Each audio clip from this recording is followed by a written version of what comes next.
அன்றியும் அவர்களுடனே கூடி வந்திருக்கும் போது அவர்களை நோக்கி, யோவான் ஜலத்தினாலே ஞானஸ்நானம் கொடுத்தான். நீங்கள் சில நாளுக்குள்ளே பரிசுத்த ஆவியினாலே ஞானஸ்நானம் பெறுவீர்கள் என்று யார் சொன்னா? இயேசு சொன்னார். இனி கவனிங்க, பெரிய பிரசங்கம்லாம் இல்லை. நாம அதிகமா ஜெபத்துல தான் ஆவியானவர் லீட் பண்ண விரும்புகிறார். பரிசுத்த ஆவியினாலே ஞான ஸ்நானம் பெறுகிறது. அதாவது நம்ம விசுவாசித்து இயேசுவை சொந்த ரட்சகராக ஏற்றுக்கொள்ளும் போதே என்ன நடக்குது அப்படின்னா, பரிசுத்த ஆவியினால என்ன போடப்படுகிறோம் தெரியுமா? முத்திரை போடப்படுகிறோம்.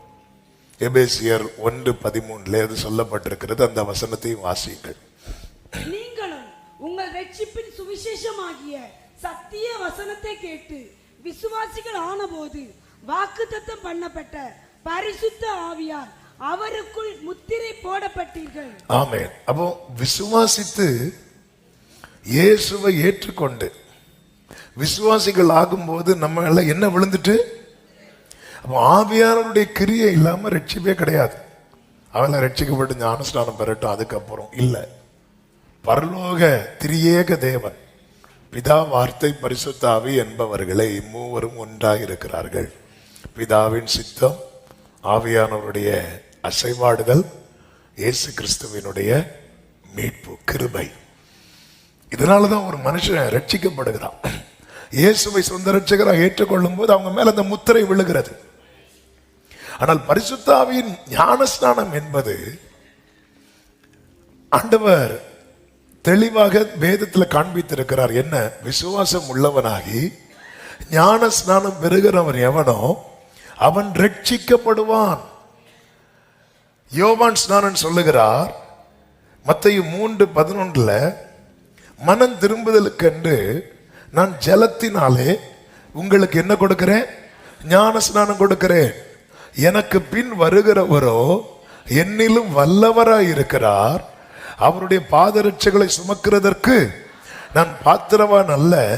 அவர் பரிசுத்த ஆவியினாலும் அக்கினியினாலும் ஞான ஸ்நானம். அதாவது நம்ம ஞான ஸ்நானம் எல்லாம் யார் கையில வாங்கணும்? ஊழியக்காரங்க கையில வாங்குறோம். ஊழியக்காரங்க கையில வாங்குற ஞான ஸ்நானமே அவ்வளவு முக்கியம்னு பைபிள்ல சொல்லி இருக்கும் போது அவரால் கிடைக்கிற ஞான ஸ்நானம் எவ்வளவு அவசியம். ஆமே. அவங்க இப்ப ஊழியக்காரங்க இங்க இருக்கிற எல்லாருமே ஒரே ஊழியக்கார கையில ஞானஸ்நானம் எடுத்தவங்களா? வித்தியாசம் இருக்கும். ஆமே. ரொம்ப முதிர்ந்தவங்க இருக்கிறீங்க, உங்களுக்கு ஞானஸ்நானம் கொடுத்தவங்க காலம் சென்றிருப்பாங்க. இப்படி பல சர்ச்சில் உள்ளவங்களும் இருக்கிறீங்க. ஜலத்தினால் கொடுக்கப்படுகிற ஞானஸ்நானம் தேவனால் நியமிக்கப்பட்ட ஊழியர்கள் மூலம் கிடைக்கிறது. ஆனா பரிசுத்த ஆவியினால் உண்டாகிற ஞானஸ்நானம் இது மனிதர்களால கொடுக்க முடியாது. என்னதான் பேதுரும் யோவானும் கையை வச்சாலும் ஆவியானவர் இறங்கினா மட்டும்தான் அது பெற்றுக்கொள்ள முடியும். அப்ப ஜலத்தினால் உண்டாகிற ஞானஸ்நானம் எடுக்கலைனாலே பரலோகம் கிடையாதுன்னு சொல்லும் போது ஆவியினால் உண்டாகிற ஞானஸ்நானம் அப்ப அது எவ்வளவு முக்கியம், இதை ஒரு தேவ பிள்ளை புரிந்து கொள்ள வேண்டும். ஆமே. இயேசு கிறிஸ்து பிறந்ததுக்கு காரணமே யார்தான்? ஹோலி ஸ்பிரிட். பரிசுத்த ஆவி உன்மேல் வரும், பரிசுத்த ஆவி உன்னிடத்தில் வரும். அப்ப ஹோலி ஸ்பிரிட் எப்போ உள்ள என்டர் ஆகுறாங்களோ ஜீசஸ், அந்த இயேசு 30வது வயதுல யோவானால ஜலத்தினாலும் ஞானஸ்நானம் பண்ணப்பட்டார். பரிசுத்த ஆவியானவரால பரிசுத்த ஆவியினாலும் ஒரே டைம் அது ரெண்டும் அவருக்கு அங்க நடக்கிறதை வேதம் காண்பிக்கிறது. அப்போ ஜலத்தினால் இயேசு கிறிஸ்து ரட்சிக்கப்பட்டு ஜலத்தினாலும் பிறக்க வேண்டும், ஆவியினாலும் பிறக்க வேண்டும். பரிசுத்த ஆவியினாலே ஞானஸ்நானம் பெறுகிறது என்பதை புரியும்படி சொல்லணும்னா, இப்ப ஜலத்தினால ஞானஸ்நானம் பெற்ற நம்மளால உணர முடியுமா? எப்பேற்பட்டவங்களே 2 தண்ணியை தெளிச்சா என்ன பண்ணுவாங்க தெரியுமா? உணர்ந்துருவாங்க. லிட்டரலா அதை ஃபீல் பண்ண முடியும். ஒரு தண்ணீர்ல இறங்கி மூழ்கி எழும்புனா அதை கண்டிப்பா ஃபீல் பண்ண முடியும் ஜலத்தினால. அதே போலதான் பரிசுத்த ஆவியினால ஒருத்தங்க ஞானஸ்நானம் பெறாங்கன்னா அவங்களால எனக்கு தெரியல அப்படியெல்லாம் கிடையாது, அவங்களால அதை உணர முடியும். அதாவது எல்லாவற்றுக்கும் மேலான ஒரு வல்லமை தங்களை தொடுறத ஃபீல் பண்ண முடியும். ஆவியானவர் ஒருத்தங்களை தொட்டு அபிஷேகிக்கிறாங்கன்னா ஒவ்வொருத்தருக்கும் ஒவ்வொரு அனுபவம் இருக்கும். சிலரால் அடக்கிக் கொள்ள முடியாத கண்ணீர் உண்டாகும், சிலரால தங்களை அடக்கிக் கொள்ள முடியாத அளவுக்கு அவங்க ஆர்ப்பரிப்பார்கள். சிலருக்கு அவ்வளோ சந்தோஷம் இருக்கும், சிலர் ஒட்டஞ்சு அழுவாங்க. அவங்களால அப்படி ஒவ்வொருவருக்கும் ஒவ்வொரு எக்ஸ்பீரியன்ஸை கர்த்தர் கொடுப்பார், அடையாளங்களோடு கொடுப்பார். அதுல ஒன்றுதான் அந்நிய பாஷை, அடையாளங்களோடு கொடுப்பார். கர்த்தருக்கு மாத்திரம் மகிமை உண்டாவதாக. எப்படி ஒரு மனிதன் தண்ணி ஜலத்தினால ஞானஸ்நானம் எடுக்கிறத அவன் தண்ணியில கால் வச்சாலே தெரியும், தண்ணியில இறங்கிட்டோம். மூழ்கி எழும்பும் போது தெரியும். அவர்களுக்கு மட்டுமல்ல, அந்த சுத்தி இருந்து பேப்டிசம் சர்வீஸ் பார்க்கிறவங்களுக்கும் தெரியும் இவங்க ஞானஸ்நானம் எடுத்துட்டாங்க. சிலர் ஞானஸ்நானம் எடுக்கும் போது மூக்கை பிடிச்சிட்டு மூக்கை மட்டும் முக்குவாங்க, நாங்க விட மாட்டோம். தலையை பிடிச்சு பார்க்கிறவங்களுக்கும் தெரியும் தலை முங்கல்ல அப்படிம்பாங்க. அப்ப ஜலத்தினால ஞானஸ்நானம் எடுக்கிறதே பார்க்கிறவங்களுக்கே தெரியும்னா ஆவியினால ஆயிரக்கணக்கான ஜனங்கள் வெளியே இருக்கிறாங்க, வெறும் 120 பேர் ஒரு வீட்டுக்குள்ள இருக்கிறாங்க. ஆனா பரிசுத்த ஆவியினாலே ஞானஸ்நானம் பெற்ற போது ஆயிரங்களுடைய பார்வையும் இந்த கொஞ்சத்தின் பக்கமாய் திரும்பினது. இயேசுவின் நாமத்தில் இந்த வார்த்தையை தீர்க்க தரிசனமாய் சொல்லுகிறேன். பரிசுத்த ஆவியினாலே ஞானஸ்நானம் நீங்கள் பெறும்போது ஆயிரங்களுடைய பார்வை இந்த கொஞ்சத்தின் பக்கமாய். ஆமென் சொல்லுங்க பார்க்கலாம். கொஞ்சத்திலே ஹல்லேலூயா. அப்போ ஆவியானவருடைய கிரியை இல்லாமல் ரட்சிப்பு இல்லை. ரட்சிப்பு நமக்கு கிடைக்கிறதுனால பரலோக முத்திரை போடப்பட்டதுன்னு அர்த்தம். இனி நமக்கு என்ன தேவை அப்படின்னா, அதனாலதான் பாருங்க சீஷர்கள்ட்ட இப்போ பாருங்க பேதுரு இயேசுவோட கூட தான் இருப்பார். பேதுருக்கு பரலோக வெளிப்பாடெல்லாம் கிடைக்கும். அவர் சொல்லுவார்ல, மாம்சம் ரத்தம் இது உங்களுக்கு வெளிப்படுத்தவில்லை, பிதா தான் என்ன பண்றார். பரலோக வெளிப்பாடு ஒருவனுக்கு கிடைக்கிறதுனாலே அவன்கிட்ட யாருடைய கிரியை இருக்கிறது? ஆவியானவருடைய கிரியை இருக்கிறது. அது மட்டும் இல்ல, இவர்களுக்கு இயேசு அதிகாரம் கொடுத்து நீங்க போய் பிசாசுகளை துரத்திட்டு வாங்கன்னு சொல்றார். இவங்க போய் துரத்திட்டு வராங்க. எந்த வல்லமையில துரத்துறாங்க? அவருடைய வல்லமையில தான் துரத்துறாங்க. இவர்களை அழைத்து உயிர்த்தெழுந்த இயேசு பரிசுத்த ஆவியை பெற்றுக்கொள்ளுங்கள் சொல்லிட்டு ஊதுறார். அப்போ இவங்களுக்குள்ள அந்த ஆவியின் கிரியை இருக்கிறது. ஆனா இவர்கள் இன்னும் என்ன பெற்றுக்கொள்ளவில்லை என்றால் ஞானஸ்நானம் பெற்றுக்கொள்ளவில்லை. என்ன ஞானஸ்நானம் பெற்றுக்கொள்ளவில்லை? பரிசுத்த ஆவியின் ஞானஸ்நானம் பெற்றுக்கொள்ளவில்லை. அதுக்குதான் இயேசு சொன்னார், பாரு சில நாளுக்குள்ளே நீங்கள் பெற்றுக்கொள்வீர்கள், சில நாளுக்குள்ளே நீங்கள் பெற்றுக்கொள்வீர்கள். மேல் வீட்டறையிலே சீஷர்கள் காத்திருந்தார்கள். அதை நான் 2வது சொல்றேன். இந்த ஞானஸ்நானம் அவர்கள் பெற்றுக்கொண்டதின் அடையாளமாக அங்கு என்ன நடக்கிறது என்றால் 2வது அதிகாரம் அதனுடைய 3வது வசனத்துல 2-3 வசனங்களை பாருங்கள். அப்பொழுது பலத்த காற்று அடிக்கிற முழக்கம் போல வானத்தில் இருந்து சடுதியாய் ஒரு முழக்கம் உண்டாகி அவர்கள் உட்கார்ந்திருந்த வீடு முழுவதையும் நிரப்பிற்று. அல்லாமலும் அக்கினிமயமான நாவுகள் பிரிந்திருக்கும் நாவுகள் அவர்களுக்கு காணப்பட்டு அவர்கள் ஒவ்வொருவர் மேலும் வந்து அமர்ந்தது. இன்னொரு வசனத்தை பாருங்கள். அப்போஸ்தலர் நடவடிக்கைகள் 10வது அதிகாரம் 44வது வசனத்துல கொர்நேலியு வீட்டுல பேதுரு பிரசங்கித்துக் கொண்டிருப்பான். இந்த வார்த்தைகளை பேதுரு பேசி கொண்டு இருக்கையில் அடுத்து என்ன சொல்லப்பட்டிருக்கிறது? வசனத்தை கேட்டவர்கள் யாவர் மேலும் பரிசுத்த ஆவியானவர், எல்லாரும் சொல்லுங்க, இறங்கினார். இதுதான் baptism of the holy spirit. பிரத்யட்சம் அப்படி இறங்குவார். ஆமென். தண்ணியில ஒரு மனுஷன் இறங்கி ஏறுறது போல ஆவியானவர் ஒருவனை பரிசுத்த ஆவியினால ஞானஸ்நானம் கொடுக்கும் போது அவர் அவன் மேல இறங்குவார். இந்த சம்பவம் நடக்குது. இந்த சம்பவம் நடந்து முடிஞ்சது. பேதுரு எருசலேமுக்கு வராரு. அங்க ஒரு பெரிய பஞ்சாயத்தே நடக்குது. ஏன்னா புறஜாதிகளுக்குள்ள ஃபர்ஸ்ட் டைமா நம்ம ஆளு போய் இது பண்ணிட்டு வந்துட்டார். அங்க பெரிய கலகம் உண்டாகும் போது பேதுரு அவர்களை அமர்த்தி இந்த நடந்த சம்பவங்களை எல்லாம் சொல்றார். சொல்லிவிட்டு என்ன சொல்லுவார் அப்படின்னா, 11வது அதிகாரம் 15-16 வசனங்களில, நான் பேச தொடங்கின போது பரிசுத்த ஆவியானவர் ஆதியில் நம்மேல் எந்த நாள்ல? பெந்தெகோஸ்து நாள்ல நம்மேல் இறங்கினது போலவே அவர்கள் மேலும் இறங்கினார். அடுத்த வசனத்தை வாசியுங்கள்.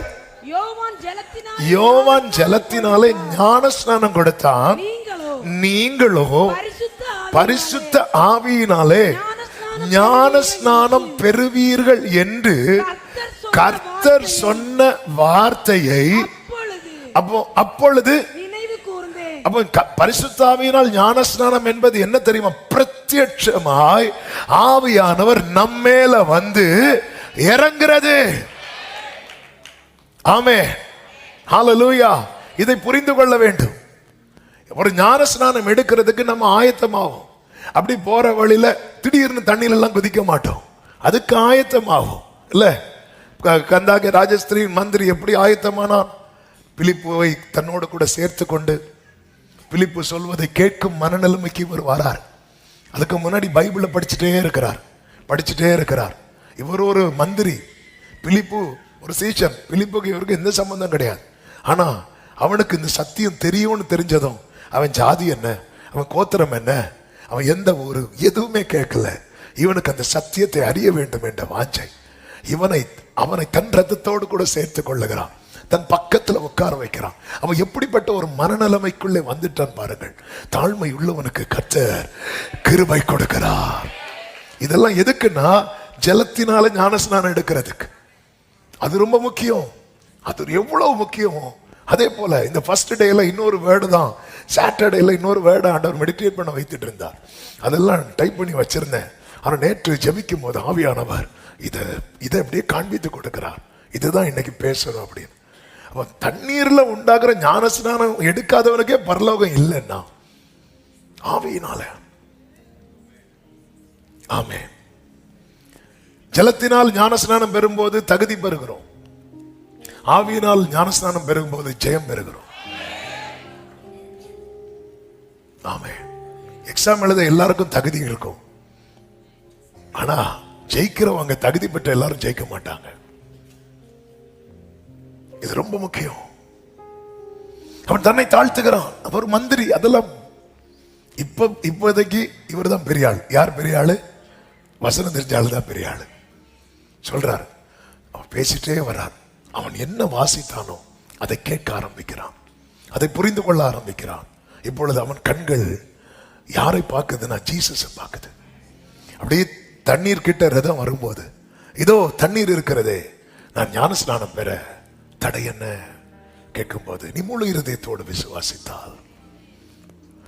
தண்ணீர்ல ஞானஸ்நானம் பெறுவதற்கு கொஞ்சம் கூட சந்தேகம் இருதயத்தில் இருக்கக்கூடாது. இயேசுவின் முழு இருதயத்தோடு நான் விசுவாசிக்கிறேன், அவர் ஆண்டவர் என நான் விசுவாசிக்கிறேன். உடனே தண்ணீர்ல இறங்கி ஞானஸ்நானம் பெறுகிறார்கள். ஒரு தண்ணீர்ல இறங்கி ஞானஸ்நானம் பெற்றது ஏதோ அப்ப இன்னைக்கு டைம் இருக்கு, அப்ப இன்னைக்கு ஞானஸ்நானம் எடுக்கலாமா? இல்லை. அதுக்கே இவ்வளவு ஆயத்தங்கள் இருக்கிறது. இயேசு எடுத்துக்கொள்ளப்படுவதற்கு முன்னே இவர்களை எல்லாம் பரிசுத்த, ஏன்னா அவர் தானங்க பரிசுத்தாவினால ஞானஸ்நானம் கொடுக்கிறவர் என்று யோவான் சொன்னான். ஆமென், அவர் தானங்க கொடுக்கிறவர். அப்படி இருக்கும்போது நீங்கள் சில நாளைக்குள்ளே என்று சொல்லிட்டு போறார். அதன் அர்த்தம் என்ன? இன்னும் கொஞ்சம் கூட ப்ரிப்பேர் ஆகு. ஆண்டவர் ஒருத்தங்களை ரொம்ப ப்ரிப்பேர் பண்ண வைக்கிறார்னா அவங்க மேல வைக்கக்கூடிய அனாயிண்டிங்கிறது ஒரு ஹெவியான அனாயிண்டிங். ஆமென். ஆண்டவர் ஒருத்தங்களை ரொம்ப ப்ரிப்பேர் பண்ண வைக்கிறாங்கன்னா அவங்க மேல வைக்கிற அபிஷேகம் நமக்கு தெரியாது. அது அப்போஸ்தல அபிஷேகமா இருக்கலாம், அது தீர்க்க தரிசன அபிஷேகமா இருக்கலாம், அது ராஜ்யங்களை கீழடக்கிற அபிஷேகமா இருக்கலாம். ஆமென் சொல்லுங்க பார்க்கலாம். ஹல்லேலூயா. இதை ஒரு தேவ பிள்ளை புரிந்து கொள்ள வேண்டும். இது மிக மிக அவசியம். கர்த்தருடைய கிருபையினாலே கடந்த நாட்களில் எல்லாம் கூட்டம் கூட்டமாய் வந்து ஞான ஸ்நானத்துக்கு ஒப்பு கொடுத்தது மிகுந்த சந்தோஷம். அந்த ஞான ஸ்நான ஆராதனைக்கு முன்னாடி ஆயத்த கூடுகை வைத்து வசனங்களுக்கு ஒப்பு கொடுக்க வைத்து செபிக்க வைத்து எவ்வளவு ப்ரிப்பரேஷன். அதே போல இன்னும் சொல்ல வேண்டுமானால் அதிலும் அதிகமாக ஜலத்தினால, பரிசுத்த ஆவியினாலே ஞான ஸ்நானம் அவர் கொடுப்பார். தூற்றுக்கூடை அவர் கையில் இருக்கிறது. கோதுமையை அவர் என்ன செய்வார் தெரியுமா? களஞ்சியத்தில் சேர்ப்பார்.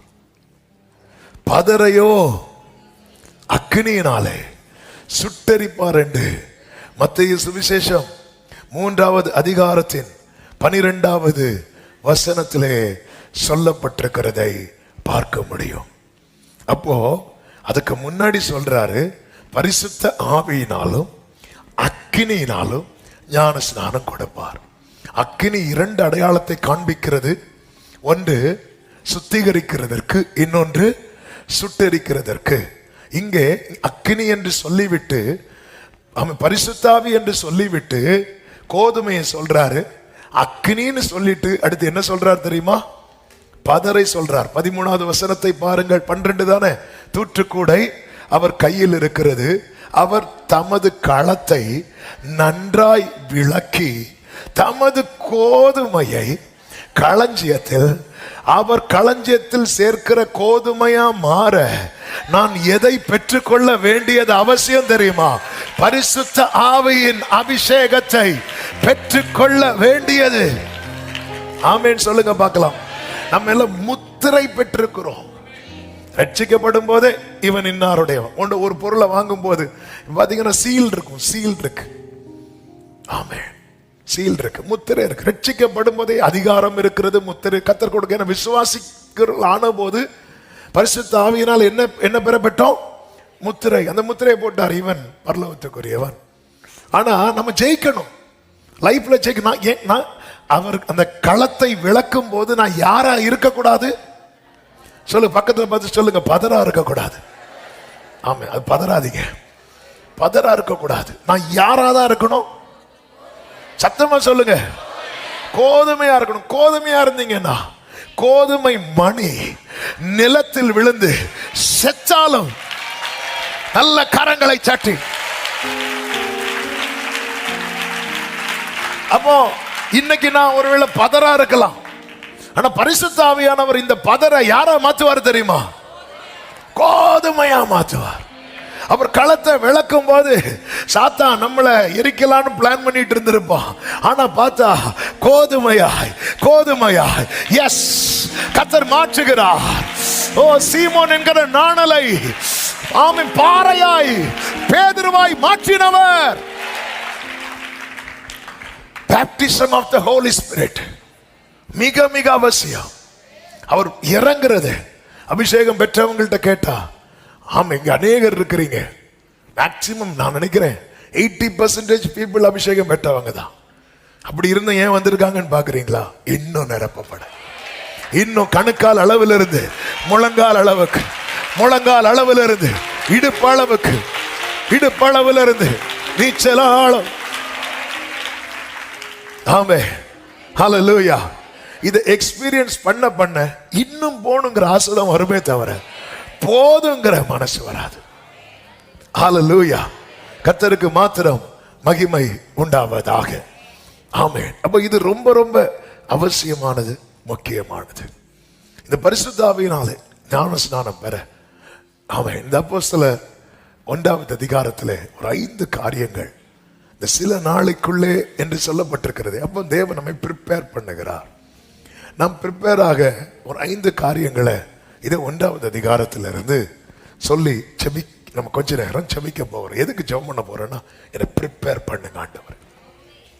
நம்மை தகுதிப்படுத்துகிறதும் அவர்தான், நம்மை நிரப்புகிறதும் அவர்தான். ஹல்லேலூயா. நம்மை ப்ரிப்பேர் பண்ணுகிறார். எல்லாரும் நல்லா கவனிக்கணும். ஆமென். நம்ம பாடுவோம், நம்ம கை தட்டுவோம். கை தட்டினதும் ஆவியானவர் இறங்கிடுவார்லாம் நினைக்க கூடாது.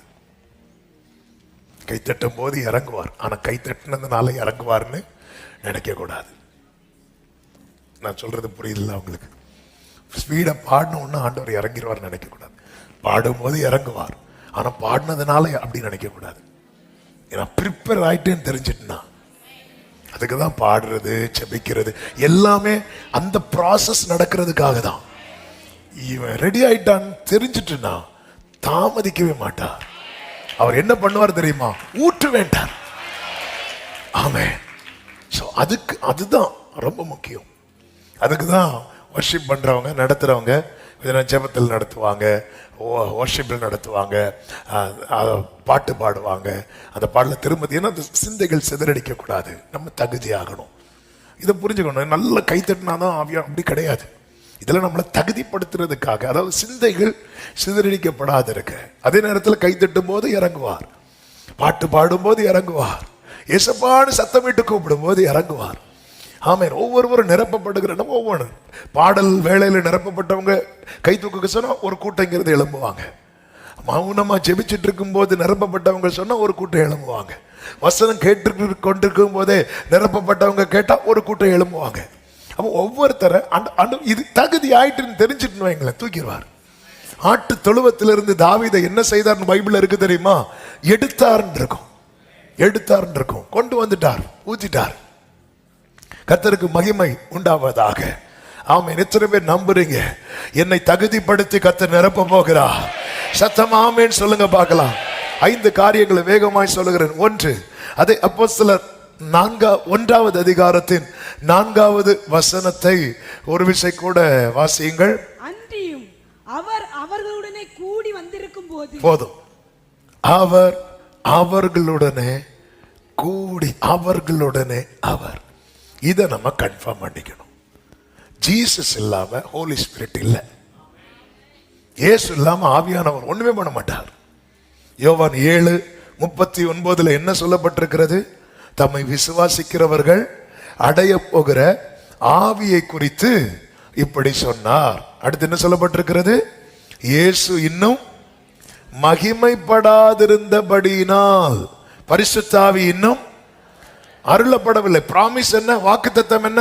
இதோ மாம்சமான யாவர் மேலும் ஆவியை ஊற்று. பழைய ஏற்பாட்டில் நீங்க பாத்தீங்கன்னா பிரத்யட்சமாய் தீர்க்கதரிசிகளுக்கு, தெரிந்தெடுக்கப்பட்ட ராஜாக்களுக்கு, அல்லது தேவ வார்த்தை சில சிச்சுவேஷன்ல பேசப்பட வேண்டும், அந்த இடத்துல அந்த தீர்க்கதரிசிகள் இல்லாமல் இருந்திருப்பார்கள். அப்பொழுது தேவ பக்தி உள்ள ஒரு மனிதனை தெரிந்தெடுத்து அவன் மேல பிரத்யட்சமா இறங்குவாரு. அந்த காரியம் முடிஞ்சதுக்கு அப்புறம் விலகுவார். பிரத்யட்சம். அதனாலதான் நீங்க சிம்சோனை பாத்தீங்கன்னா ஆவியானவர் இறங்கினார் இருக்கும், இறங்கினார் இருக்கும், இறங்கினார், இப்படிதான் இருக்கும் அந்த ஒரு குறிப்பிட்ட காரியத்துக்காக. ஆனா இயேசு வந்ததுக்கு அப்புறம் தான் அவர் இறங்கி மட்டும் இல்ல, நம்மை ஆலயமாய் தெரிந்தெடுத்து நமக்குள்ளே வாசம் பண்ணுகிறார். கைகளை உயர்த்தி ஆமென் சொல்லுங்க பார்க்கலாம். அப்போ ஜீசஸ்ங்கிறது தான், ஜீசஸ் தான் இங்க மெயின் ஹீரோவே யாருதான்? ஜீசஸ் தான். இயேசு என்னோடு, இதை நான் கன்ஃபார்ம் பண்ணிக்கணும், இதை நான் உறுதிப்படுத்தணும். இயேசுவை விட்டுட்டு இயேசு இல்லாம அவர்களுடனே கூடி வந்திருக்கையில், இயேசு இன்னும் கொஞ்ச நேரத்தில் எடுத்துக்கொள்ளப்பட போகிறார். சீஷர்கள் பார்த்துட்டு இருக்கும் போது என்ன சொல்லுவார் தெரியுமா? இதோ உலகத்தின் முடிவு வரையந்தான் நான் இருக்கிறேன். இதான் பிராமிஸ். இந்த நிச்சயம் இருந்ததுனாலதான் அவங்க எருசலேம்ல மேல் வீட்டில் கூடி இருக்கிறாங்க. சோ நம்ம லைஃப்ல எதை உறுதிப்படுத்த வேண்டும் என்றால் இயேசு என்னோடு இருப்பதை, இயேசு என்னோடு இருப்பதை. சகையுட்ட சொன்னார், நம்ம கேட்டோமே 2 வாரத்துக்கு முன்னதாக இந்த செய்தியை, இன்றைக்கு நம்ம வீட்டில் தங்க வேண்டும். உடனே சகையு என்ன சொல்லி இருக்கலாம்? கொர்நேலியுவும் மாறி, கொர்நேலியில 100க்கு அதிபதியை மாறி, ஆண்டவர் என் வீட்டுக்கு வருவதற்கு நான் பார்த்து சூப்பரா சொல்லிட்டு அப்படியே வழியிலே அனுப்பி விட்டுருக்கலாம். ஆனா அப்படி இல்லை, அவர் வீட்டுக்கு வரணும்னு சொல்லிட்டார். கொர்நேலியு வீட்டுக்கும் வாரேன்னு, 100க்கு அதிபதி வீட்டுக்கும் வாரேன்னு தான் சொல்லுவார். அவர் அப்படிதான் சொல்லுவார். ஆனா அவன் சொல்லுவான், இல்லப்பா நான் பார்த்துடுவானே அல்ல ஆண்டவரே. அதனால நீங்க ஒரு வார்த்தையை மட்டும், அப்படி இல்லை, அவர் தங்க விரும்புகிறார். தங்க விரும்பும் போது நம்ம என்ன செய்யணும் அப்படின்னா, சகைவு பார்த்தீங்களா, அவர் என் கூட இருக்கிறதுக்கு என்ன தடையா இருக்கு? அது வேண்டாம், அது வேண்டாம். இது ரொம்ப முக்கியம். நான் எதையுமே மாற்ற மாட்டேன், எதையுமே செய்ய மாட்டேன். பவுல் சொல்றாரு, கிறிஸ்துவை ஆதாயப்படுத்திக் கொள்வதற்காக எனக்கு எது எது லாபமா இருந்துச்சோ அதை நான் என்ன எண்ணிட்டேன் தெரியுமா? நஷ்டம் என்றும். ஆமா, எனக்கு ஜீசஸ், ஐ நீட் ஜீசஸ். ஆண்டவர் என்ன ப்ரிப்பேர் பண்ணுங்க. நீங்க என்னோடு இருப்பதற்கு என்ன காரியம் கிட்ட தடையா இருக்கு? சில காரியம் எனக்கு தெரியும், ஆனா பல காரியம் எனக்கு தெரியாது. அதை நீங்க இன்னைக்கு உணர்த்துங்க. உங்க சமூகத்துல சகையோ எப்படி சொன்னாலும், அப்பா என்கிட்ட அநியாயமா நான் யார்கிட்ட இதை வாங்கியிருந்தா அது நாளத்தனைய திருப்பி கொடுக்கிறேன் என்று, அதே போல இன்னைக்கு நான் உங்க பிரசனத்துல அறிக்கை செய்யணும் ஆண்டவரே, அறிக்கை செய்யணும் ஆண்டவரே. எத்தனை பேர் அதை விரும்புறீங்க? எத்தனை பேர் அதை விரும்புறீங்க? அப்படியே ஜெபம் பண்ணுங்க பார்க்கலாம், அப்படியே ஜெபம் பண்ணுங்க பார்க்கலாம். ஆண்டவரே, நீர் என்னோடு இருப்பதற்கு தடையானது எதுவா இருந்தாலும் அது வேண்டாம்ப்பா, அது வேண்டாம்ப்பா. சகைவ போல அந்த அறிக்கை செய்கிற அந்த மனநிலைக்கு என்ன ப்ரிப்பேர் பண்ணுங்க ராஜா. ஆமேன் சொல்லுங்க பார்க்கலாம். ஏன்னா இயேசுதான் இதை தரக்கூடியவர். யோவான் 14:16 இயேசு சொல்றார், நான் பிதாவை வேண்டிக் கொள்வேன். நான் சொன்னாதான் பிதா உங்களுக்கு, ஆமென், சத்திய ஆவியாகிய வேறொரு தேற்றரவாளனை உங்களுக்கு நான் கேட்கணும். நீ கேட்டா மட்டும் போதாது. அப்ப முதல்ல என்ன செய்யணும்னா நாம கேட்கணும். நாம கேட்கும் போது இயேசு பாப்பார். இவன் ஓகேன்னு தெரிஞ்சதும் இயேசு பிதாட்ட சொல்லுவார், கொடுங்கப்பா இவனுக்கு. அப்ப எனக்கு யார் ரெக்கமெண்ட் பண்ணா மட்டும்தான் ஹோலி ஸ்பிரிட் கிடைக்கும் தெரியுமா? ஆமென். சத்தமா ஆமென் சொல்லுங்க பார்க்கலாம். அப்ப எனக்கு யார் ரெக்கமெண்ட் பண்ண நான் கேட்கணும். நான் கேட்கும் போது எனக்காக ஜீசஸ் அங்க இருந்து பிதாவை பார்த்து. சோ பிதாவுடைய கேரக்டர் என்ன அப்படின்னா, ஃபுல் அவர் யாரை தான் பார்த்துட்டு இருப்பார் தெரியுமா? ஜீசஸ் தான் பார்த்துட்டு இருப்பார். பிதாவின் கண்களுக்கு குளுமையே யார் தெரியுமா? ஜீசஸ் தான். அவர் மட்டும் இப்படி கண்ணு காட்டிட்டாருன்னு வைங்களேன், நம்ம லெவலே வேற. ஆமென். இன்னைக்கு எத்தனை பேருக்காக ஜீசஸ் ரெக்கமெண்ட் பண்ண போறார்?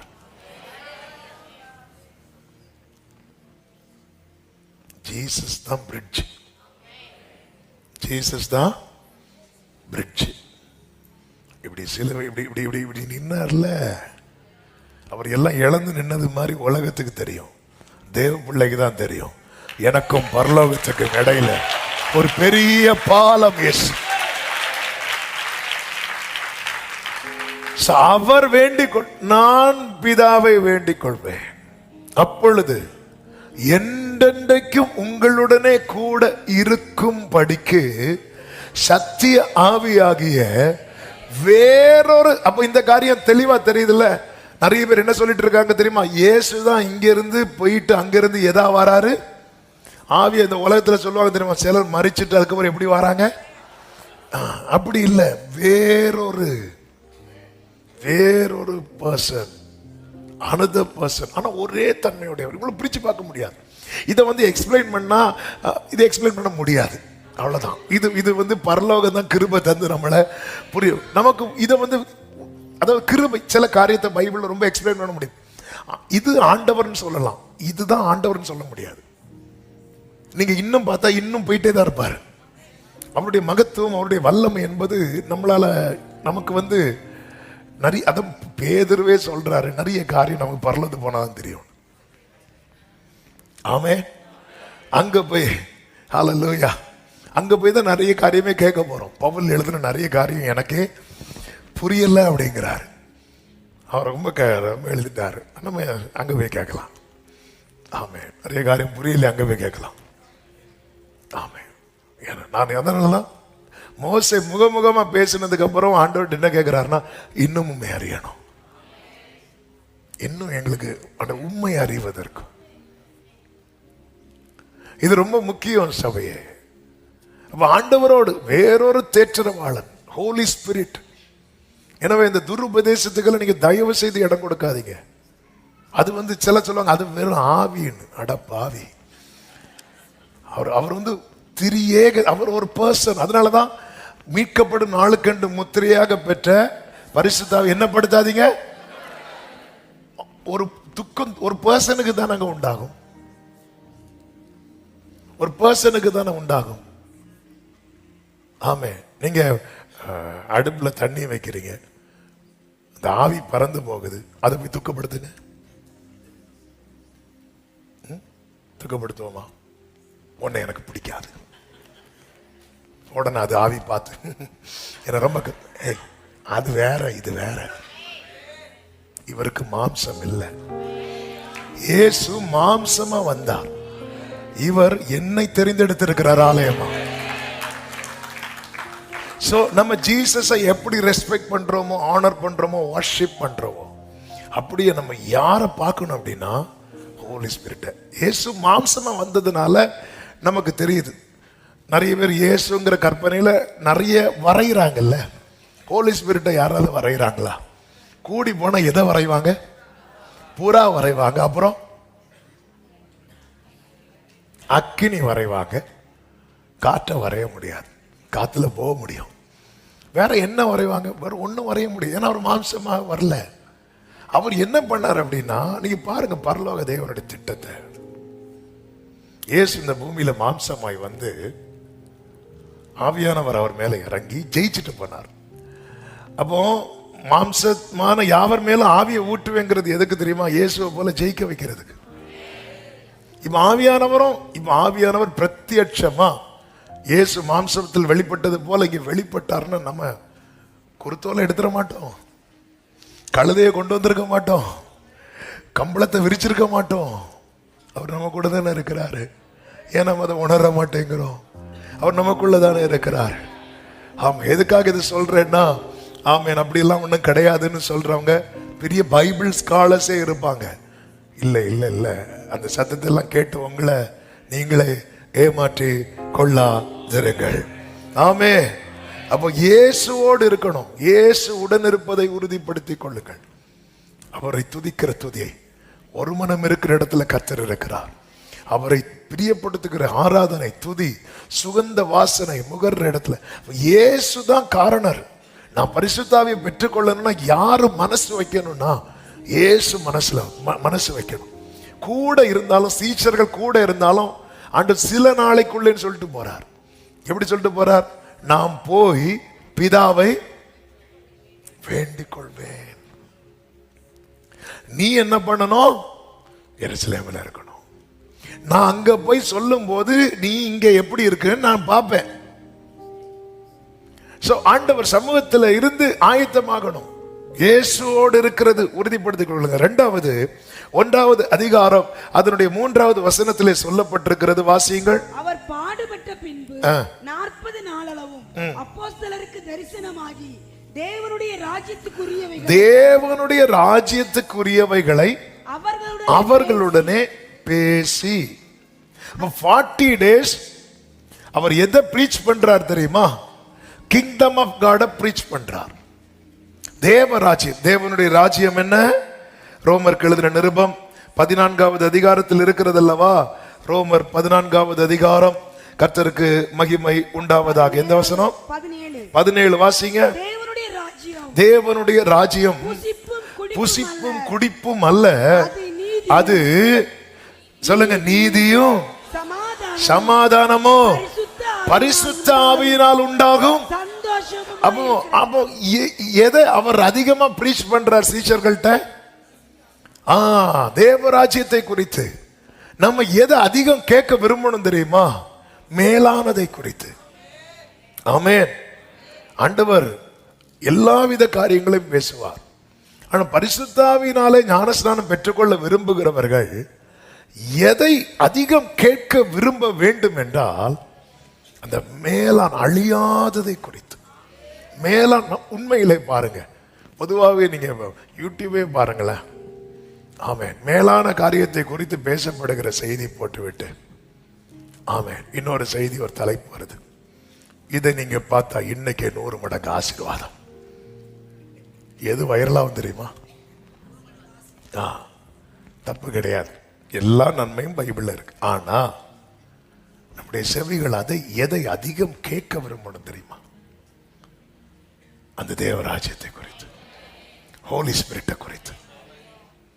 இது அதிகமா நம்ம இதை எனக்கு கேட்க பிடிக்கலன்னா நான் எதுக்கு தகுதி இல்லை தெரியுமா? பரிசுத்தாவியினால உண்டாகிற ஞான ஸ்நானத்தை பெற்றுக்கொள்ள நான் தகுதி இல்லாதவராகிறேன். அவர் 40 நாள் இதுக்கு ஸ்பெண்ட் பண்றார். 40 + 10 40 days கேட்க வைக்கிறார், 10 days பிரேயர் பண்ண வைக்கிறார். 50th day பெண்டிகாஸ்ட் டே, அந்த நாள் ஆவியானவர் இறங்குறார். அப்ப 40 நாள் கேட்கிறாங்க, 10 நாள் கேட்கிற 80% லிசன் பண்ண வைக்கிறார், 20% பிரேயர் பண்ண வைக்கிறார். ஆமென். தேவராஜ்யத்தை குறித்து அதிகமாய் ஆவியானவர், இந்த மேலான தேவராஜ்யம், மேலான கிங்டம் ஆஃப் காட், இதை குறித்து அதிகம் கேட்கணும். ஏன்னா பரிசுத்தம் பரலோகத்தை சந்தோஷப்படுத்துறதே ஹோலி ஸ்பிரிட். ஒரு நதி உண்டு, அது தேவனுடைய நகரத்தையும் உன்னதமான ஒரு வாசம் பண்ணும் பரிசுத்த ஸ்தலத்தையும் சந்தோஷிப்பிக்கும். தேவன் அது நடுவில் இருக்கிறார், அது அசையாது. அது அதிகாலமே தேவன் அதற்கு காலையிலே ஹெல்ப் கிடைச்சிருமா? காலையிலே ஹெல்ப் கிடைச்சிட்டு வைங்களேன், அந்த நாள் உள்ளதில் நம்மளால ஃபேஸ் பண்ண முடியும், சமாளிக்க முடியும், கடக்க வேண்டியதை கடக்க முடியும், தாண்ட வேண்டியதை தாண்ட முடியும், ஜெயிக்க வேண்டியதை ஜெயிக்க முடியும். நான் எதை அதிகம் கேட்க விரும்புகிறேன்? பைபிள்ல நான் எதை அதிகம் படிக்க விரும்புகிறேன்? பைபிள்ல நான் எதை அதிகம் மார்க் பண்ணி வச்சிருக்கிறேன்? எதை அதிகம் கேட்க விரும்புகிறோம்? ஆமென். அல்லேலூயா. இது வாக்குத்தத்தம்.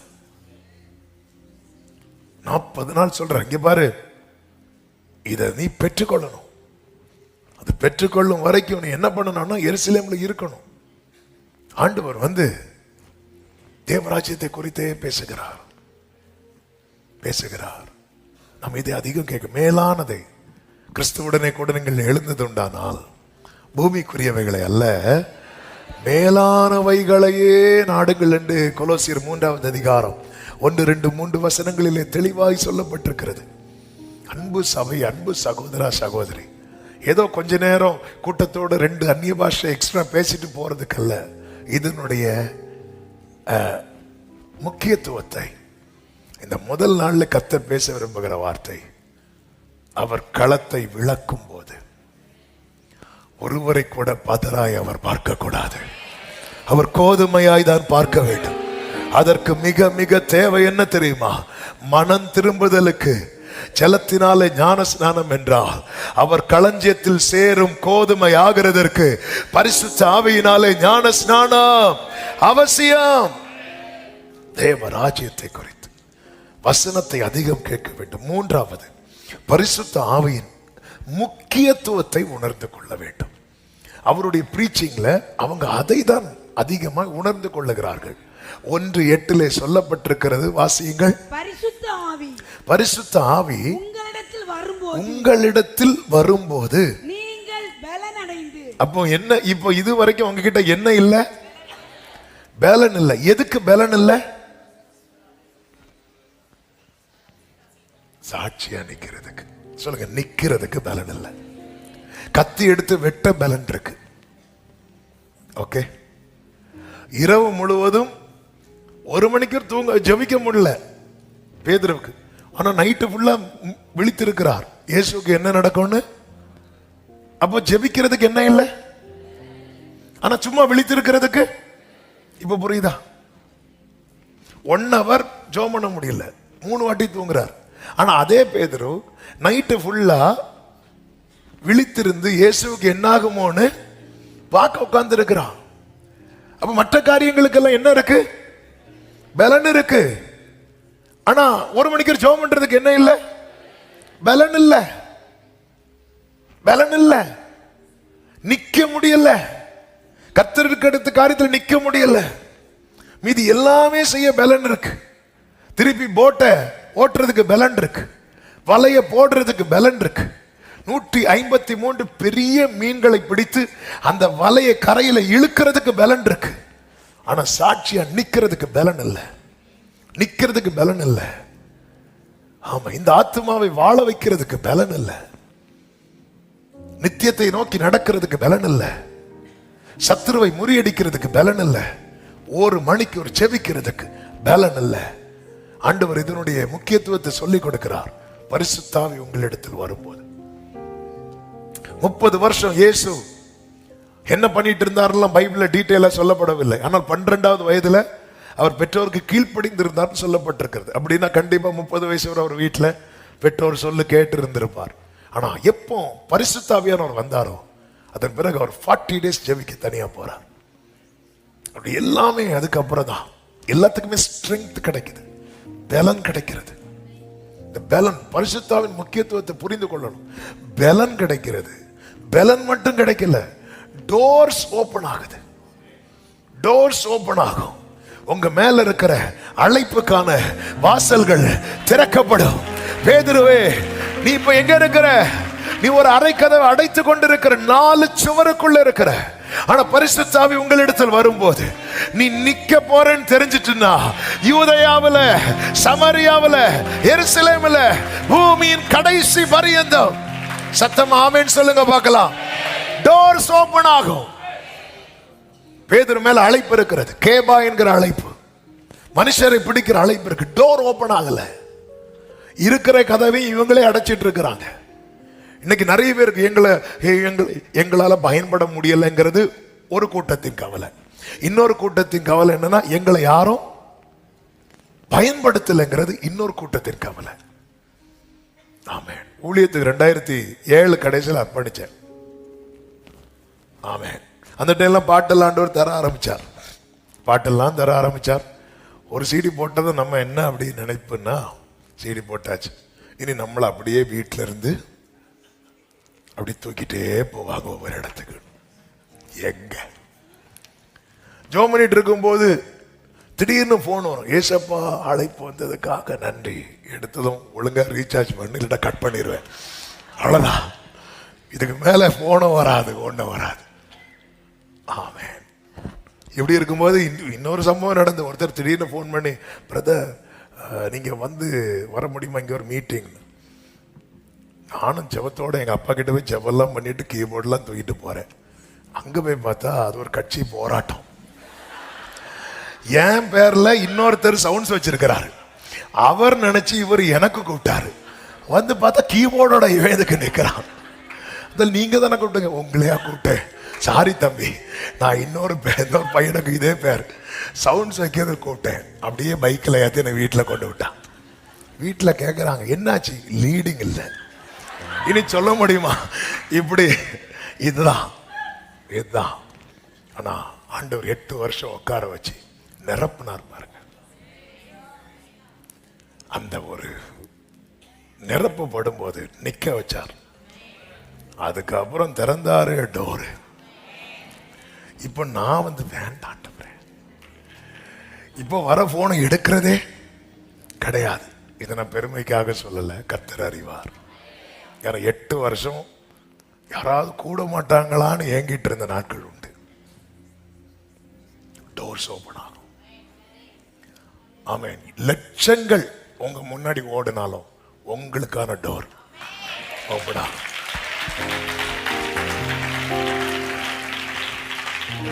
ஆமென். அதாவது நம்ம இல்லைன்னா இன்னொருத்தங்க. ஆனா சில இடத்துல பாத்தீங்கன்னா வர முடியும் இல்லை, அப்ப நாங்க மீட்டிங் நடத்தல அப்படிம்பாங்க. சில இடத்துல ஆண்டவர் வந்து நமக்கு புரியாது, நமக்கு தெரியாது. உங்க மேல அந்த நிறைவு வரும்போது ஆமென், சமுத்திரம் விலகும், யோர்தான் பின்னிட்டு திரும்பும். கடலே நீ விலகி ஓடுகிறதற்கும், யோர்தானே நீ பின்னிட்டு திரும்புகிறதற்கும் உனக்கு என்ன வந்தது? எல்லாரும் தேடுற நபரை மாறுவீங்க. எல்லாரும் தேடுற நபரை மாறுவீங்க. வேளை வரும் வரைக்கும் தாவீது செத்தவனை போல எல்லாராலும் முழுவதும் மறக்கப்பட்டான். ஆனால் 2 சாமுவேல் 5வது அதிகாரம் அதனுடைய 1வது வசனத்திலே சொல்லப்பட்டிருக்கிறது, வாசியுங்கள். அக்காலத்தில் இஸ்ரவேலின் கோத்திரங்கள் எல்லாம் எபிரோனில் இருக்கிற நானே வாசிக்கிறேன், தாவீதின் இடத்தில் வந்து, எபிரோனில் இருக்கிற தாவீதின் இடத்தில் வந்து, இதே தாவீதை தான் குடும்பம் மறந்தார்கள், சகோதரர்கள் மறந்தார்கள், எல்லாராலும் முழுவதும் மறக்கப்பட்டார். ஆனால் கர்த்தருடைய அபிஷேகம் அவன் மேல அவன் சொல்றான், என் பாத்திரம் நிரம்பி வழிகிறது, உன் பாத்திரம் நிரம்பி வழியுமானால் தேடி வருவார்கள், நீ தேடி கொள்ளப்பட்டதென்றும் கைவிடப்படாத நகரம் என்றும். ஆமென் சொல்லுங்க பார்க்கலாம். வாசல்கள் திறக்கப்படும், வாசல்கள் திறக்கப்படும். நீ மிக தேவையான நபராய் மாறுவாய். இதெல்லாம் நீ செய்யல, அபிஷேகம் செய்யும், அபிஷேகம் செய்யும். கர்த்தருடைய ஆவியானவர் உன்மேல வரும்போது, பேதுருவே உன்னை இவ்வளவு ப்ரிப்பேர் பண்ணது அந்த 3000 பேருக்கு மட்டும் நிக்க வைக்கிறதுக்கல்ல. கொர்நேலி வீட்டுல ஒன்ன நிக்க வைப்பேன், யூதேயாவில, சமாரியாவில, உலகம் எங்கும். ஒரு 4 சுவருக்குள்ள இருந்து ஒரு மனுஷன் சொல்றாரு, அவருடைய கையில இருக்கிற அந்த ஓட்டையில நான் கையை விட்டு பார்க்காம நம்ப மாட்டேன்னு சொன்ன மனுஷனை கர்த்தர் அபிஷேகிச்சு இதே இந்தியா தேசத்துல கால் ஊன்ற வைச்சு. எல்லாரும் சொல்றாங்க, நிறைய பேருக்கு விவரம் தெரியாம சொல்றாங்க, அது வெள்ளக்காரன் கொண்டு வந்தது என்று. கிறிஸ்தவ மதத்தை வெள்ளக்காரன் கொண்டு வரல. வெள்ளக்காரனுக்கு தெரியறதுக்கு முன்னாடியே இயேசுவின் கையில விழாவில தொட்டு பார்த்த அவன் தோமா பரிசுத்த ஆவியினால நிரப்பப்பட்டு இங்கே கொண்டு வந்து டோர்ஸ் ஓபன் ஆகும், டோர்ஸ் ஓபன் ஆகும். என்ன யாரையாவது தெரியுமா இங்க? யூதனுக்கும் ஆமென், ஆனா நம்ம மக்களுக்கும் என்னங்க சம்பந்தம்? டோர்ஸ் உங்களுக்கு ஓபன் ஆகும். ஆமென். மாம்ச பலத்துல நடக்காது. மாம்ச பலத்துல போகணும்னா நமக்கு நிறைய பேருடைய சப்போர்ட் தேவைப்படும். பரிசுத்தாவின் பலத்துல போனீங்கன்னா சப்போர்ட் பண்ண நிறைய பேர் ஆவியானவர் செட் பண்ணி வச்சிருப்பான். முக்கியத்துவத்தை உணர்ந்து கொள்ளுங்கள். ஆமென். நம்ம பிரச்சனை என்ன அப்படின்னா, விஷனை வாங்கிட்டோம், வேர்டை வாங்கிட்டோம், அதை நம்மளால அந்த தரிசன பார்வையா பார்க்க தெரியல. இதான் பிரச்சனை. ஆமா, பார்க்க தெரியல. பார்க்க தெரிஞ்சிருந்தா பேதுரு திரும்ப மீன் பிடிக்க போயிருப்பாரா? சீமோன் தான் அவர் பேரு. பேதுரு பேரு சீமோனா நாணல். அந்திரேயா பேதுரு இயேசுவிட்ட கூட்டிட்டு வரும்போதே சொல்றார், கேவா அப்படிங்கிறார். அவருடைய பார்வை பார்த்தீங்களா? ஹோலி ஸ்பிரிட் நம்ம மேல இருந்துட்டாருன்னு இயேசு எப்படி பார்த்தாரோ நம்மள அப்படி பார்ப்போம். ஆமா, இயேசு எப்படி பார்த்தாரோ நாம அப்படி பார்ப்போம். இந்த பார்வை தான் வேணும். இதன் முக்கியத்துவத்தை உணர்ந்து கொள்ளுங்கள். 4வது, நேரம் போகிறது. ஆமா, நான் வேகம் அந்த 2 காரியத்தை சொல்லி கொஞ்ச நேரம் செபிக்க போகிறோம். ஆமென். 9-10 வாசிங்க. இவைகளை அவர் சொன்ன பின்பு அவர்கள் பார்த்து கொண்டிருக்கையில், அவர்கள் யாரை பார்த்துட்டு இருந்தாங்க?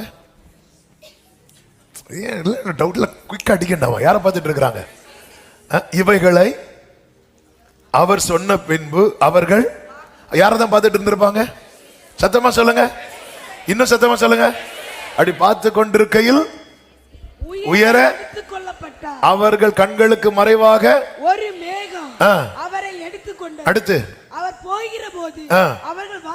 அவர் போகிற போது அவர்கள் வானத்தை அண்ணா எப்படி பார்த்திருப்பாங்க? இப்படி பார்த்துட்டே இருக்கிறாங்கன்னு வைங்களேன். ஜீசஸ் பேசிட்டே இருக்கிறார், இப்படி பார்த்துட்டே இருக்கிறாங்க. ஒரு மேகம் வந்து அப்படியே அவரை தூக்குது. இவங்க எப்படி பார்த்திருப்பாங்க தெரியுமா? அப்படி இப்படி நிற்கிறாங்க, இப்படியே நின்றுட்டு இருக்கிறாங்க. இதுதான் ஏக்கம், இதுதான் ஏக்கம். நீங்க இயேசுவையே பார்த்துட்டு இருந்தா உங்களுக்குள்ள அந்த ஏக்கம் வரும். எனக்குள்ள அந்த ஏக்கமும் அந்த தாகமும் வரலன்னா நான் இன்னும் ப்ரிப்பேர் ஆகலைன்னு அர்த்தம். நான் பூமியே பார்த்துட்டு இருப்பேன்னா எனக்கு வராது. மன்னா சாப்பிட்டாதான் தாகம் வரும். தாகம் வந்தாதான் கண்மலையிலிருந்து தண்ணீர் வரும். சொல்லுங்க. மன்னா சாப்பிட்டாதான், தாகம் வந்தாதான் தண்ணீர் வரும். தாகம் உள்ளவன் மேல் தண்ணீரை ஊற்று. ஆமா, அப்படி இப்படி இப்படி இப்படி இயேசு அப்படி அந்த மேகம் வந்து கவர் பண்ணிட்டு, அவரை மேகம் கவர் பண்ணிட்டு, அவர்கள் கண்களுக்கு மறைவாக. இப்ப மேகம் வந்துட்டு ஆனாலும் ஏர்போர்ட்ல இருந்து சிலர் அனுப்புவாங்க பாருங்க, வெளியே வச்சு கார்ல இருந்து இறங்கி லக்கேஜில் ட்ராலியில் எடுத்து வைக்கும் போதே கை கொடுத்து, ஆனாலும் அந்த என்ட்ரன்ஸுக்குள்ள போறது வெளியே நின்று அப்படி பார்த்துட்டே இருப்பாங்க. இது வந்து ஏக்கம். எல்லாரும் பார்க்க மாட்டாங்க. சிலர் சும்மா கூட வருவாங்க, அவங்க தள்ளி நிற்பாங்க. ரொம்ப ரொம்ப க்ளோஸா இருக்கிறவங்க அப்படின்னு நின்று பார்த்துட்டே இருப்பாங்க. இது ஏக்கம். இந்த சீஷர்கள் அண்ணார்ந்து பார்த்துட்டு உடனே பேதுரு சரி பார்ப்போம் இல்லை அப்படி இப்படி நிற்கிறாங்க, நின்றுட்டே இருக்கிறாங்க. மான்கள் நீரோடைய வாஞ்சித்து கதறுவது போல. இந்த ஏக்கம் அவன் எதுக்காக? அவர் கடைசி என்ன சொல்லிட்டு போறார்? பிதாவின் வாக்குத்தத்தம் பரிசுத்த ஆவி உங்களிடத்தில் வரும்போது அப்படி சொல்லிட்டே போறார். பரிசுத்த ஆவி உங்களிடத்தில் வரும்போதுன்னு சொல்லும் போது இவங்களை எங்க பார்க்க வைக்கிறார் அப்படின்னா, அண்ணாந்து மேல பார்க்க வைக்கிறார், கீழே பார்க்க வைக்கல. ஹோலி ஸ்பிரிட் குறித்து ஒரு அவேர்னஸ், ஒரு விழிப்புணர்வையும் ஒரு தாகத்தையும் அவர்கள் கொடுத்துட்டு அடுத்து அவர்களை அண்ணாந்து பார்க்க வைக்கிறார். அப்படி அண்ணாந்து பார்க்க வைக்கிறார். இயேசு ஒரு ஆள் அண்ணாந்து பார்த்தார். யார? சகைவு அண்ணாந்து பார்த்துட்டு என்ன சொல்லுவார் தெரியுமா? சீக்கிரமா வந்தானா? அண்ணாந்து பார்த்தா சீக்கிரமா. ஆமென். அதான் ஏக்கம். எப்படிங்க இருக்கும்? சிலர்லாம் அப்படி பார்க்கும்போது சிலர் ஏன்னு பார்ப்பாங்க தெரியுமா? சும்மா என்னத்தை பார்த்துட்டு இருக்கிற, பார்க்காத. ஹல்லேலூயா. சிலர் அப்படிதான். ஆமென். இல்லை, ஏன் மீட்டிங் போகும்போது யாராவது பார்த்துட்டு இருக்கும்போது கூட இருக்கவங்க சொல்லுவாங்க, பிரதர் அவங்க உங்களை பார்க்காங்க. அங்கே பார்க்காதீங்க, சும்மா இருக்க. ஆமென். இதா யார் என்ன பார்த்தா என்ன, எப்படி பார்த்தா என்ன, இப்படி அண்ணாந்தாலே வா திறந்துடும். அப்படிதானே?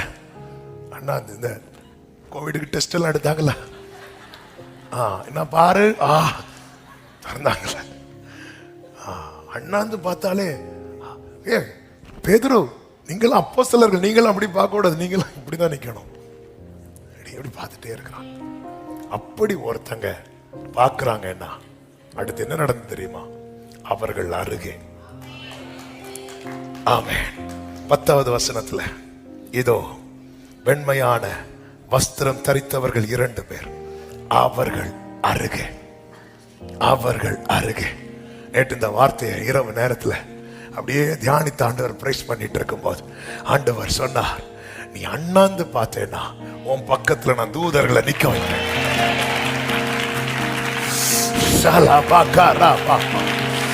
நீ இந்த ஏக்கம் உனக்கு இருக்கும்னா நான் தான் உன் ஏக்கமா மாறுவேனா? நீ தனியா நிக்க மாட்ட. உன் பக்கத்துல நான் தூதர்களை, நல்ல கரங்களை சட்டி உன் பக்கத்துல நான் தூதர்களை நிக்க வைப்பேன். ஹல்லேலூயா. ஆமென். ஹல்லேலூயா. இவங்க எல்லாம் அத பிசாசுகளை துரத்தும் போது இது நடக்கல, திரும்ப எவ்வளவு நடக்கல. ஆனா ஒரு காரியத்தை அண்ணாந்து பார்த்தாங்க. ஏறக்குறைய ஒரு 500 பேர் நினைக்கிறேன். அண்ணாந்து பார்த்தாங்க. அப்படி பார்த்துட்டு இருக்கும் போது 2 பேர் அருகே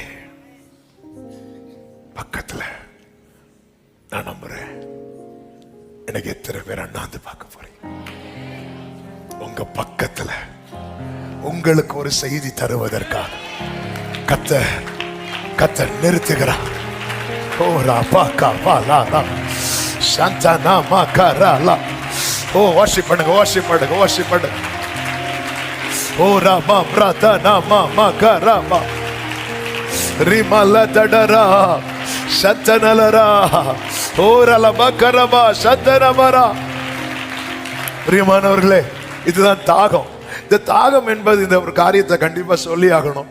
சங்கீதம் 63:1 தாவீது சொல்லுகிறார், ஆண்டவரே வறண்டதும் விடாய்த்ததும் தண்ணீர் அற்றதுமான, எல்லாத்தையும் காமனா தண்ணீர் இல்லாதன்னு முடிச்சிருக்கலாம். ஆனா அது எவ்வளவு அந்த தாகத்தின் ஆழத்தை தாவீது சொல்றாரு பாருங்க. வறண்டதும், வறட்சிக்கு காரணம் என்ன? தண்ணீர் இல்லை. விடாய்த்ததுக்கு காரணம் என்ன? தண்ணீர் இல்லை. தண்ணீர் அற்றதுனால தண்ணீர் இல்லாத, தண்ணீர் இல்லாத நிலம்னு சொல்லியிருக்கலாம். தண்ணீர் இல்லாததுனால எப்படி இருக்கிறேன் தெரியுமாப்பா? வறண்டு இருக்கிறேன், விடாய்த்து இருக்கிறேன், தளர்ந்து இருக்கிறேன். சொல்லுங்க, வறண்டு இருக்கிறேன், தளர்ந்துட்டு இருக்கிறேன். ஆண்டவரே நான் ட்ரையா இருக்கிறேன், தளர்ந்து இருக்கிறேன். ஏன் தெரியுமா? தண்ணீர் இல்லை. என் ஆத்துமா உம்மேல் தாகமா இருக்கிறது. அடுத்து என் மாம்சமானது, இதுதான் ரொம்ப முக்கியம். நம்ம ஆத்மா தாகமா இருக்கும், ஆனா மாம்சம் வேற எதையாவது விரும்பிட்டு இருக்கும். இல்ல, இந்த லைனுக்கு கொண்டு வரதான் கர்த்தர் உன்னை வனாந்திரத்துல கொண்டு வருகிறார். கர்த்தர் சில நேரத்தில் உன்னை தனிமைப்படுத்துறது, சில நெருக்கத்துக்குள்ள கொண்டு வர்றது இல்ல. எல்லாம் மாயைப்பா, ஒண்ணுமே இல்லை. உன் ஆத்மா என் மேல தாகமா இருக்கு, ஆனா உன் மாம்சம் வேற ஒன்று மேல தாகமா இருக்கிறது. ஆமா, நம்முடைய ஜெப குறிப்பே மாம்ச விருப்பங்கள் தானே இருக்கும். ஆத்மா விருப்பம் இருக்கிறதா? தாவீது எந்த நிலைக்கு வந்துட்டார் பாருங்க. என் ஆத்மா தாகமா இருக்கிறது, என் மாம்சம் உம்மை வாஞ்சிக்கிறது. இப்படி ஒரு நிலையில வாங்க, இந்த தூதர்களை இறக்க போகிறார். இன்னைக்கு நீங்க அதை உணர போறீங்க. அவங்க பக்கத்துல நின்று உங்க காதுல பேசுவாங்க. Oh thank you holy spirit. Amen சொல்லுங்க பார்க்கலாம். எத்தனை பேர் அதை நம்புறீங்க? எசேக்கியேல் 40:43 இருக்குல்ல அந்த வசனம், 43வது அதிகாரம், அதனுடைய 5-6 வசனங்களை வாசியுங்கள். அப்பொழுது ஆவி என்னை எடுத்து உட்பிராகாரத்திலே கொண்டு போய் விட்டது. இதோ கர்த்தருடைய மகிமை ஆலயத்தை நிரப்பிற்று. அவர் ஆலயத்திலிருந்து என்னோட பேசுகிறதை கேட்டேன். அந்த புருஷர் என் அண்டையில் சத்தமா ஆமென் சொல்லுவோம். அப்போ நமக்கு ஒரு ரேமா வருதுனாலே அவர் எங்கதான் இருக்கிறார் தெரியுமா? பக்கத்துல. எப்படி அண்ணாந்து அவர் போயிட்டாரே அப்படி பார்த்துட்டு இருக்கும் போது பக்கத்துல 2 பேரும் நிறுத்திட்டு தான் போறா. அவர் உங்களை நான் திக்கற்றவர்களாக விடேன். ஆமென் சொல்லுங்க பார்க்கலாம். 5வது ஒரு வார்த்தை, அப்போஸ்தலர் 1:14.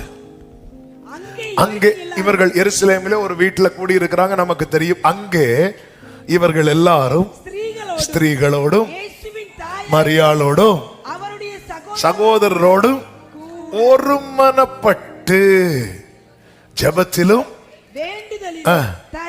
ஒருமனப்பட்டு தரித்திருக்கிற. என்னன்னா அவங்களுக்கு அங்க வேற பிரேயர் ரிக்வெஸ்டே இல்ல. வேற பிரேயர் தேவைகள் அவங்களுக்கு உண்டா? நிறைய உண்டு. ஏன்னா இதுவரை எல்லாத்தையும் யார் பார்த்துட்டு இருந்தா? இயேசு பார்த்துட்டு இருந்தார். இனி அடுத்து, ஏன்னா அந்த ஒருமனப்பட்டு ஜெபிக்கிற இடத்துலயே சில காரியங்கள்லாம் செஞ்சாங்க. திடீர்னு சரி நம்ம கூட்டத்தில் ஒரு ஆளு குறைவா இருக்கிறாங்க, சீட்டு போடுவோம். அபிஷேகம் பெறது வர அவங்க சீட்டு போட்டு எடுத்தாங்க. அபிஷேகம் பெற்றதுக்கு அப்புறம் பார்த்தீங்கன்னா ஆவியானவர் திருவளம் பற்றினார். பவுல ஊழியத்துக்கு பிரித்து எடுத்தது சீட்டு போட்டு கிடையாது, ஆவியானவர். அதுக்காக வெயிட் பண்ணிட்டு இருந்தாங்க. அதான் அவரால் லீட் பண்ணும்போது நம்ம உலகத்தார் செய்யறது மாதிரி செய்ய மாட்டோம். ஆமே, சீட்டு போட்டு சில டாஸ் போட்டு போலாமா போகக்கூடாதா அப்படி தெளிவா நடத்துவார். ஆமா, இந்த 2ல் 1 தொடுங்க. சிலருக்கு அப்படி 2ல் 1 தொடுங்க. 2ம் ஒன்னே தான் நினைச்சிருப்பாங்க, அது வேற. அவன் இப்படிதான் என் பிள்ளைகிட்ட கேட்டேன். அவ ஏதோ ஒன்று கேட்டா, டேடி இது வாங்கி கொடுங்க. கொஞ்ச நேரம் பார்த்துட்டு 2ல் 1 தொடு அப்படின்னு. அவன் 2ஐயும் பிடிச்சான். அவன் அப்படி இல்லை, ஆவியானவர் திருவிழம் பட்டுவார். பரிசுத்த ஆவி அவர் நம்மையில வந்து இறங்கும் போது அவர் சொல்லுவார், அந்த தெளிவு இருக்கும். அதை ஒருமனப்பட்டு தாவீது சொல்லுவார்ல, ஒன்றை நான் கேட்டேன் அதையே நாடுவேன். ஒன்றை நான் கேட்டேன் பிரியமான கர்த்தருடைய பிள்ளைகளே, இது ரொம்ப ரொம்ப முக்கியம். பெந்தேகோஸ்து நாள் வந்தபோது அவங்க எல்லாம் ஒருமனப்பட்டு கூடினார்கள். ஆவியானவர் அவர்கள் மேல் வந்து இறங்கினார். ஜெபிக்கலாமா? முடிந்தால் முழங்காற்படியிட்டு சேர்ல இருக்கிறவங்க அப்படியே இருந்துக்குவாங்க. அவங்களுக்கு அதுக்கு இடம் இல்லைன்னு தெரியும். முடிந்தவர்கள் எல்லாம் உங்களுக்கு கொஞ்சம் எழுப்பி நிக்கணும்னு தோணுச்சுன்னா ரொம்ப நேரம் உட்காந்துட்டீங்க, எழுப்பி நிக்கலாம். கொஞ்ச நேரம் ஆண்டவரே என்னை ஆயத்தப்படுத்து. நீங்க அப்படியே உங்களை விட்டு கொடுக்கணும், யாரையும் பார்க்க கூடாது. டைம் ஆயிட்டு தெரியும். கொஞ்ச நேரத்துல நம்ம தொடர்ந்து நாளைக்கு அடுத்த தியானத்தை நம்ம ஜெபிக்க போறோம். 5 நாட்கள்ல இந்த ஃபர்ஸ்ட் டே கர்த்தர் நம்ம ப்ரிப்பேர் பண்ணுவாராக. ஒன்ன புரிஞ்சுக்கோங்க, பரிசுத்த ஆவி உங்களிடத்தில் வரும்போது நீங்கள் பலன் அடைந்து இந்த பூமியிலே மனுஷகுமாரனாய் வந்த இயேசுவுக்கு யாருடைய பலன் தேவைப்பட்டது தெரியுமா? சொல்லுங்க, சத்தமா சொல்லுங்க. பரிசுத்த ஆவியானவருடைய பலன் தேவைப்பட்டது. லூக்கா சுவிசேஷம் நீங்க எடுக்க வேண்டாம், ஸ்கிரீன்ல பாருங்க. 4வது அதிகாரத்தை நீங்க பாத்தீங்கன்னா 4வது அதிகாரம் அதனுடைய 14வது வசனத்தில் சொல்லப்பட்டிருக்கிறது, பின்பு இயேசு ஆவியானவருடைய பலத்தினாலே கலிலேயாவுக்கு அவர் அதுவரை எங்க இருந்தார்னா வனாந்தரத்தில் இருக்கிறார். வனாந்தரத்தில் அவரை யாரை சோதிச்சுட்டு இருக்கிறான்? பிசாசு. அங்கிருந்து அவர் சோதனையை தாண்டி எப்படி கலிலேயாவுக்கு வந்தார் தெரியுமா? யாருடைய பலத்துல? சத்தமா சொல்லுங்க. இயேசுவுக்கு யாருடைய பலன் தேவைப்பட்டது? சீஷர்களுக்கு யாருடைய பலன் தேவைப்பட்டது? நமக்கு யாருடைய பலன் தேவை? இத புரிஞ்சுக்கணும், இத புரிஞ்சுக்கணும். உம்மோடு கூட காவலிலும் வர தயார். முடியாது, காவல் வரைக்கும் வருவான். பேதுரு வந்தான், ஆனா மறுதலிச்சான். நம்ம செய்யலாம் நினைக்கிற காரியத்தை செய்ய முடியாது. எனவேதான் 7வது அதிகாரம் ரோமர் வீட்டில் போய் படிங்க. நீங்க நல்ல பைபிள் படிங்க. ஓகே, உங்களுக்கு பைபிள் ஒரு ரீடிங் அந்த ஹேபிட் குறைவா இருக்கு. ஆடியோ பைபிள் இருக்குல்ல, யூடியூப்ல என்னெல்லாமோ பாக்குறீங்கல்ல, எல்லாம் இருக்கு, போட்டு கேளுங்க, செய்தியை கேளுங்க, வர்ஷிப் போட்டு பாடிட்டு இருங்க. ரோமர் 7ல சொல்லுவார், நிர்பந்தமான மனுஷன் நல்லது செய்யணும்னு நினைக்கிறேன், ஆனா என்கிட்ட இன்னொரு பிரமாணம் என்ன பிடிச்சிருக்கிறது, அதான் பாவம். எனக்கு என்ன செய்ய, யாரு விடுவிப்பா? 8வது அதிகாரத்துல ஜீசஸை உள்ள கொண்டு வரார். அவரால விடுதலை. அவர் என்ன பண்றார்? ஆவியானவரை தரார். ஆவியானவர் என்ன பண்ணுகிறார்? சகல சத்தியத்துக்குள்ள நடத்துகிறார். மாம்ச கிரியைகளை அழிக்க வைக்கிறார். எவர்கள் தேவ ஆவியினால் நடத்தப்படுகிறார்களோ. தகப்பனே, என்னை தகுதிப்படுத்துவீராக. ஆமென். பரிசுத்த ஆவியினாலே ஞான ஸ்நானம் பெற என்னை தகுதிப்படுத்துவீராக.